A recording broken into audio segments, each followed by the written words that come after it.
यमुना के उस भाग में कालीय नाग रहता था। भंवर उठने से उस सर्प का भवन इस तरह चक्कर काटने लगा जैसे जल में पानी के भंवरे घूमते हैं। उस समय 100 फणों से युक्त फणिराज कालीय क्रुद्ध हो उठा और माधव को दांतों से डसते हुए उसने अपने शरीर से उन्हें आच्छादित कर लिया।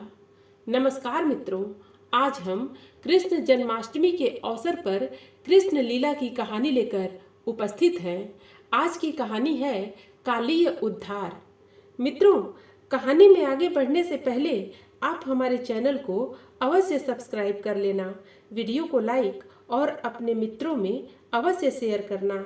एक छोटा सा कमेंट्स लिखकर हमारा उत्साहवर्धन जरूर करना मित्रों। तो आइए चलते हैं प्रसंग की ओर।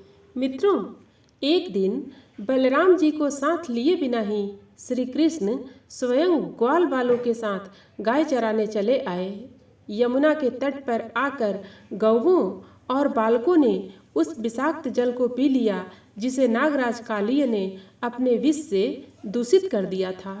उस जल को पीकर बहुत सी गायें और गोपगण प्राणहीन होकर पानी के निकट ही गिर पड़े। यह देख सर्व पापहारी साक्षात भगवान श्री कृष्ण का चित्त दया से द्रवित हो उठा। उन्होंने अपनी पीयूषपूर्ण दृष्टि से देखकर उन सबको जीवित कर दिया। इसके बाद पीतांबर को कमर में कसकर बांध लिया। फिर वे माधव तटवर्ती कदम वृक्ष पर चढ़ गए और उसकी ऊंची डाल से उस विष दूषित जल में कूद पड़े। भगवान श्री कृष्ण के कूदने से वह दूषित जल चक्कर काटकर ऊपर को उछला। यमुना के उस भाग में कालीय नाग रहता था।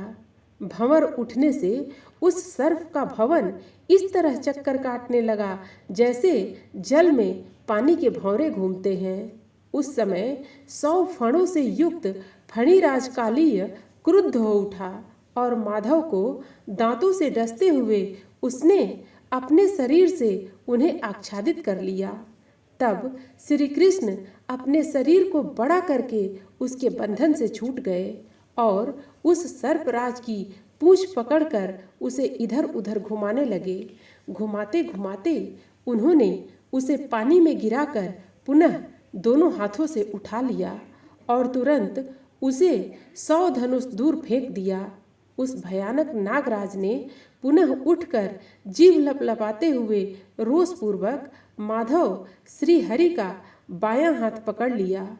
तब श्री हरि ने उस महादुष्ट को दाहिने हाथ से पकड़कर उस जल में उसी प्रकार दबा दिया जैसे गरुड़ किसी नाग को रगड़ दे। फिर अपने 100 मुखों को बहुत अधिक फैलाकर वह सर्प उनके पास आ गया। तब उनकी पूंछ पकड़कर श्री कृष्ण उसे 100 धनुष दूर खींच ले गए। श्री कृष्ण के हाथ से सहसा निकलकर उसने पुनः उन्हें डस लिया। यह देख अपने में त्रिभुवन का बल धारण करने वाले श्री हरि ने उस सर्प को एक मुक्का मारा। श्री कृष्ण के मुक्के की चोट खाकर वह सर्प मूर्छित हो अपनी सुध बुध खो बैठा। तदनंतर अपने 100 मुखों को आनत करके वह श्री कृष्ण के सामने स्थित हुआ।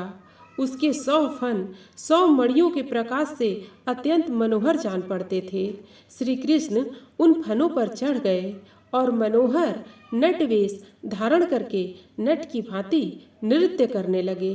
उस समय नटराज की भांति सुंदर तांडव करने वाले श्री कृष्ण के ऊपर देवता लोग फूल बरसाने लगे और प्रसन्नता पूर्वक बीड़ा, ढोल, नगारे तथा बांसुरी बजाने लगे।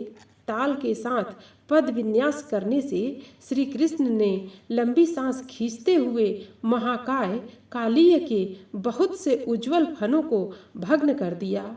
उसी समय भय से विह्वल हुई नागपत्नियां आ पहुंची और भगवान श्री कृष्ण के चरणों में नमस्कार करके गदगद वाणी द्वारा इस प्रकार स्तुति करने लगीं। भगवन, आप परिपूर्णतम परमात्मा तथा असंख्य ब्रह्मांडों के अधिपति हैं। आप गोलोकनाथ श्री कृष्ण चंद्र को हमारा बारंबार नमस्कार है। व्रज के अधीश्वर आप श्री राधा वल्लभ को नमस्कार है। नंद के लाला एवं यशोदा नंदन को नमस्कार है। परम देव, आप इस नाग की रक्षा कीजिए, रक्षा कीजिए। तीनों लोकों में आपके सिवा दूसरा कोई इसे शरण देने वाला नहीं है। आप स्वयं साक्षात परात्पर श्री हरि हैं और लीला से ही स्वच्छंदता पूर्वक नाना प्रकार के श्री विग्रहों का विस्तार करते हैं। अब तक कालीय नाग का गर्भ चूर्ण हो गया था।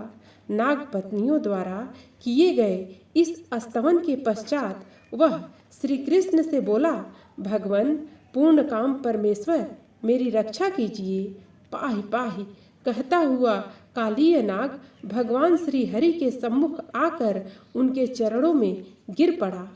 तब उन जनार्दन देव ने उससे कहा, तुम अपनी पत्नियों और सुहृदयों के साथ रमणीक द्वीप में चले जाओ। तुम्हारे मस्तक पर मेरे चरणों के चिन्ह बन गए हैं, इसलिए अब गरुड़ तुम्हें अपना आहार नहीं बनाएगा। जय श्री कृष्णा। मित्रों, फिर मिलते हैं अगली प्रस्तुति के साथ। धन्यवाद।